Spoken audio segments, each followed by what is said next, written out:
Yeah, we only kill black people, right?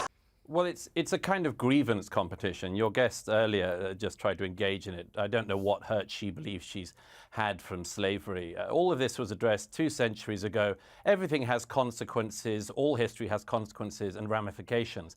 But, you know, if we were to play this fairly, we would at least look at all of the countries around the world that engaged in the slave trade who are simply not interested in any form of reparations. The Ottoman Empire, all the Arab countries who not just traded far more slaves than across the Atlantic, but castrated all the men so that there wouldn't be any more African slaves after them. They worked them to the bone. I see no interest across Africa in paying reparations for selling their brother and sister Africans into slavery or for working them to the bone to the present day. There is slavery across Africa today. In fact, there are more slaves in the world today than there were at the height of the transatlantic slave trade.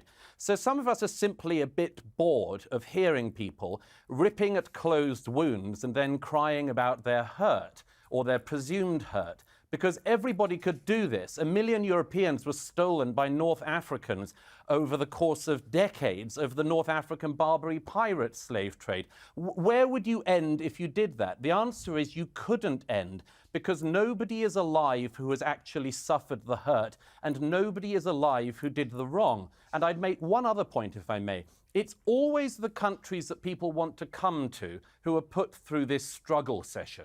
Britain, like America and France, are the most desired destinations for migrants worldwide and have been for centuries. Why is that? It's not because we're racist, it's because we're better. It's because we're good. It's because when we see racism, we actually call it out and recognize it as a sin.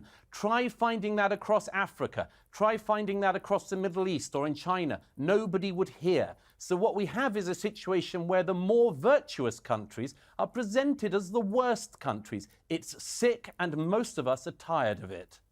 Come on!